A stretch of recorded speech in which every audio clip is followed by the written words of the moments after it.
is Sportsline.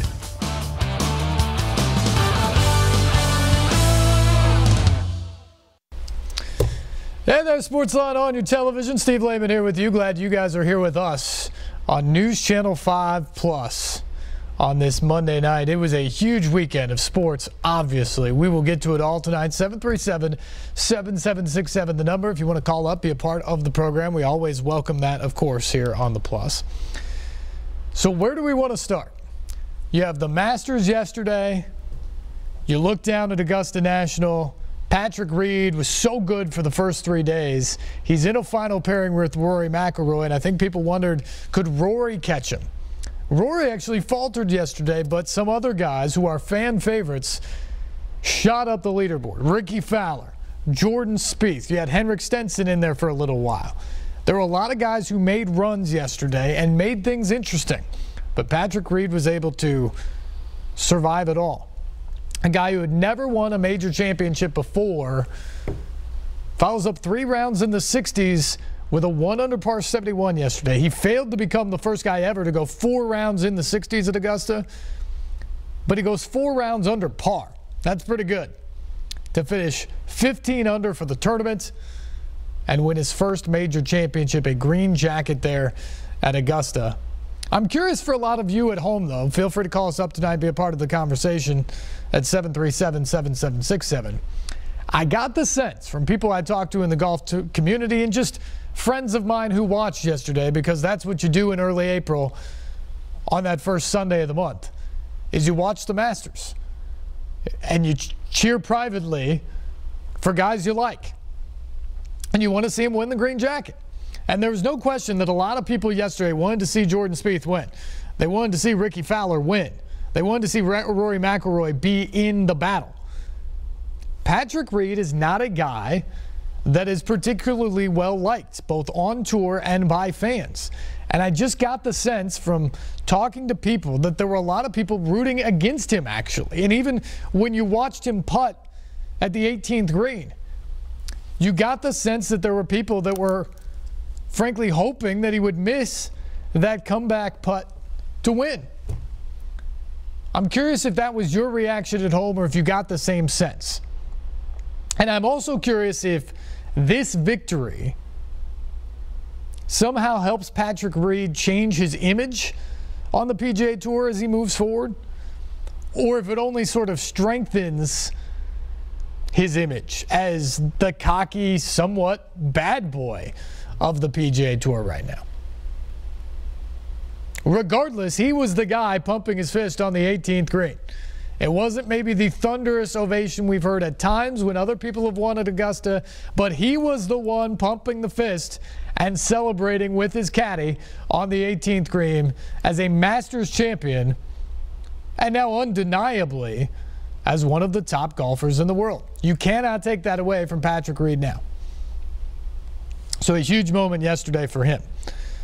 Second over the weekend, the Stanley Cup playoff field is set. The Predators wrapped up the regular season with a 4-2 win over Columbus on Saturday night. Philip Forsberg with the team's only hat trick of the season in the game. So a fun way to wrap up the regular season. They were also awarded the President's Trophy for the best regular season in hockey before the game. You had the cool photo op. Roman Josi briefly touched the trophy out there on the ice. It was a celebratory night at Bridgestone Arena. And then after the game, we found out the playoff matchup because Colorado knocked off St. Louis 5-2. So the Avalanche get the final seed in the Western Conference playoff picture. It'll be Colorado and Nashville in round 1. And the schedule is set. Home in Smashville, Thursday night, 8:30, the late puck drop for game 1. Then back at it Saturday afternoon, 2 o'clock for game 2. So a very quick turnaround there before you head out to Colorado. Game 3 on Monday, game 4 on Wednesday. Then back here if necessary for a game 5 a week from Friday. Back to Colorado for game 6, which would be a week from Sunday. And then April 24th, if game 7 is necessary, it would be here in Nashville. So that is your playoff schedule. Other matchups are set up. The game opposite the Predators and Avalanche in the Western Conference bracket is the Winnipeg Jets and the Minnesota Wild. If the Preds can move on from round one, they will face one of those two teams in round two.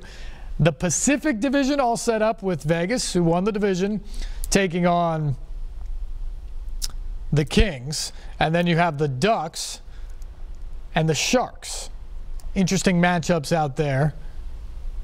And obviously a very sort of Western United States bracket that you got going on there. In the East, Tampa ends up getting the #1 overall seed. They led much of the season. Boston loses on the season's final night, so that locks them in as the 1 and 2 seeds respectively in the Atlantic Division. The Metropolitan Division is what gets really interesting to me, because once again Washington wins. They'll take on the Blue Jackets, who are a pretty darn good 7 seed for your conference. And then you've got the 2-time defending Stanley Cup champion Penguins taking on Philadelphia, the Keystone State rivalry there. So we'll see how that all plays itself out. So the playoffs are set. The Preds, I think, should feel good about their matchup because they've got a ton of playoff experience at this point. The Avalanche have 0 playoff experience. So you got that going for you in round one. You have home ice advantage going for you. You have the Vezina Trophy goaltender in all likelihood and Pekka Rinne in net for you. And then, oh, by the way, you've beaten Colorado every time you've played them this year and every time you played them last year. It's been over 2 years since the Avalanche last beat the Predators. So, lots of mojo, lots of confidence going into this matchup on Thursday night. And by the way, we will preview that game, get you all set for the playoffs, Thursday night, 6:30 over on News Channel 5, Quest for the Cup, our Predators playoffs preview show right after the news at 6. So make sure you join us for that. Plenty of time to do that and still get downtown if you want for the game or for any sort of celebration around Game 1. Make sure you get set for the Predators playoff run with us, though, Thursday night at 6:30 over on News Channel 5. Also going on, we had the Titans unveiling of their new uniforms last Wednesday night. Today, the new era really gets underway with guys back into the building for the first time with new head coach Mike Vrabel. So he talked to the team today, also spoke some with the media, and I really found it interesting to watch him today and how he handled the media especially. It's very clear it's his show. I'm sure he was a dynamic speaker for the players today, and I'm sure they loved it. But it's also very clear that he's coming in and he is setting the tone for what he wants to do. He was stern at times with some of the media members on day one about what he cared about, what he didn't care about, what he wanted them to ask things about, things he thought should be off limits within the facility for them. He stuck up for that. He talked about guys working, being ready to come back to the team, and he said the biggest thing about these first 2 weeks, because remember, as a new head coach, you get 2 extra weeks in the offseason program. Most teams are still 2 weeks away from reporting. The Titans and all the other teams with new head coaches get to start today, which is a benefit, obviously. He says the first part of this isn't so much about the X's and O's. It's about going in and meeting your team, building relationships with the players, because a lot of the guys on that team he doesn't have a pre-existing relationship with. So here's his opportunity now to spend some time with those guys. Let them know who he is and give him and his staff an opportunity to learn a little bit about who they are. So that's what comes over the next couple of weeks with Mike Vrabel. Obviously, the new uniforms as well. If you have thoughts on those, what you saw last week, we can discuss that on the program as well. Also going on this weekend, the Davis Cup back in Nashville for the first time in 4 decades, and it was a smashing success. Really good, involved crowds in an intimate setting over at Belmont's Curb Center, and the Americans were great. John Isner didn't play his best, but he won in 4 sets against Joris Delore on Friday night in the first match. Then Sam Querrey just smoked Ruben Bebelmans in the nightcap on Friday. So 2 wins for the Americans there. Jack Sock, Ryan Harrison get it done in doubles on Saturday in 4 sets. So that clinched the match right there. And then Harrison went back out and won a second point for the Americans in the dead rubber on Sunday by beating Belmont. So a 4-0 perfect sweep for the U.S. over the weekend at Belmont. Now the Americans advance to the semifinals of Davis Cup. For the first time since 2012, they'll face Croatia when the Davis Cup continues out in September. But a really good weekend of tennis. I hope you got to enjoy some of it if you're at all a tennis fan or even just a sports fan, because this is the type of event that doesn't come here, you know, more than once every 40 years. So here was the opportunity, and a lot of people took advantage of it, and the ones that went out were loud and were involved and had a good time, and the tennis was really excellent as well. So a great showing there for tennis in Nashville, and once again for sports, as we just continue to bring in these events that are national and international, and when they show up here, we knock it out of the park. That was another example. Belmont did a great job. The Sports Commission did a great job. And just the sports fans, the fans that came out and bought tickets and were there, they were rowdy. They were into it. They had a really fun time. And I think the American tennis team appreciated it because it was a great atmosphere. They played well, and now they're moving on. Trying to win the Davis Cup for the first time since 2007, by the way. Lots to get to here on the course of the show tonight. Virgil Herring in studio last night to help break down the Masters. We will get to him coming up. Pete Weber in studio to talk about the Predators and their playoff push here. Also talked with Matthias Ekholm after Saturday night's final game as well. So we'll get to that coming up on the program. So much to get to here tonight, but we also want to get to you guys, give you an opportunity to sound off on anything that you watched this weekend that you really liked or disliked. Questions about the Predators playoff run coming up, Mike Vrabel and the Titans, whatever you want to do, phone lines are open for you. 737-7767 is the number, and we begin tonight with Tiffany. Tiffany, thanks for the call. You're first up here on Sportsline. Hey, Steve, what's up? What's going on?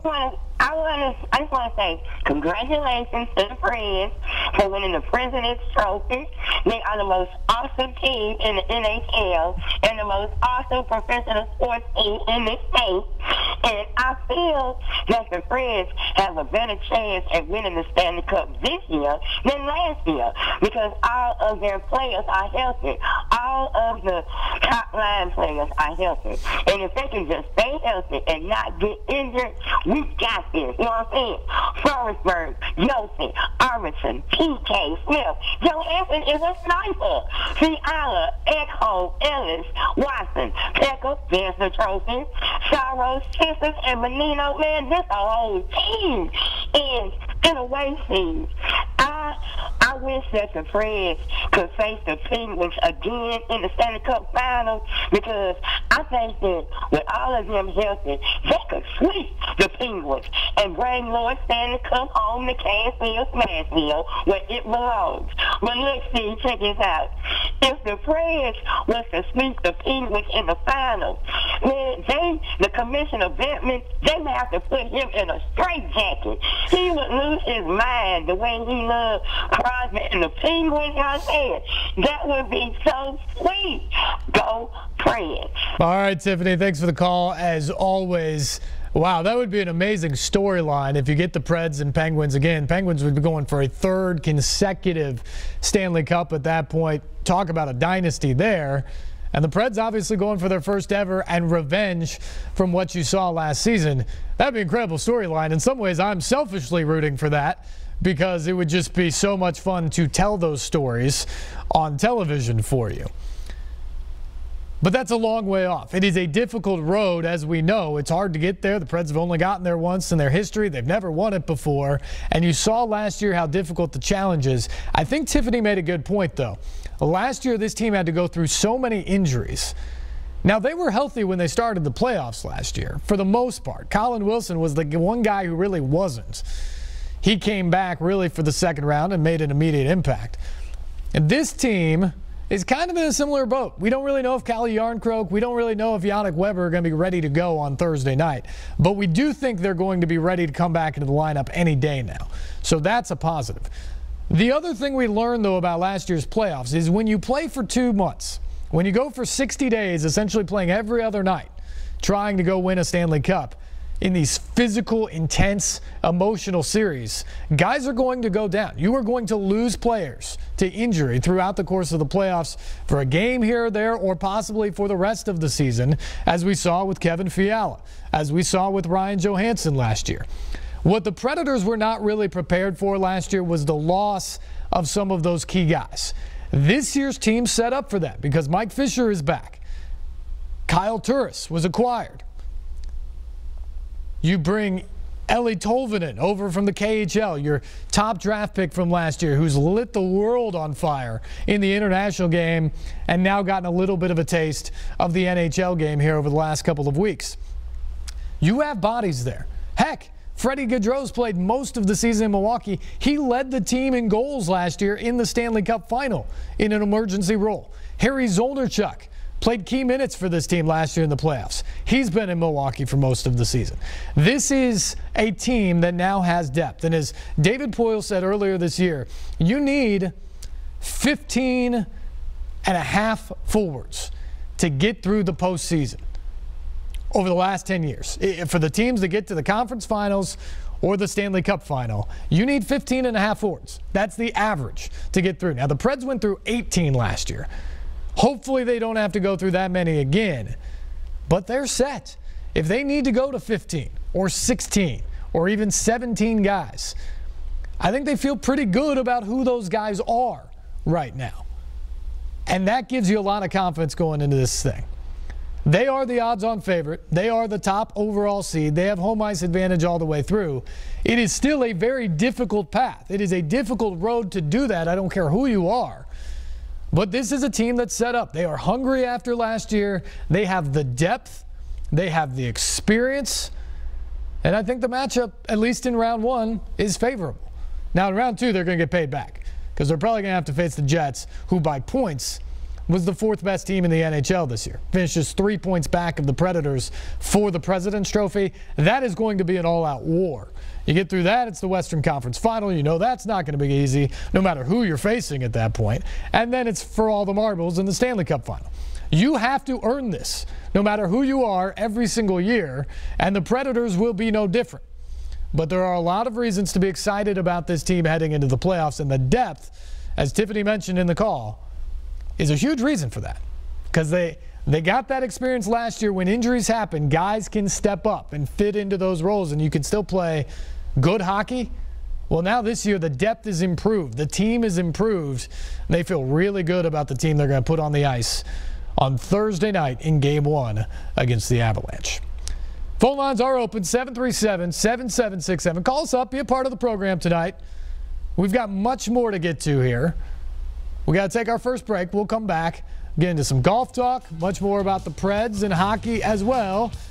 Stay tuned. You're watching Sports Live on News Channel 5+.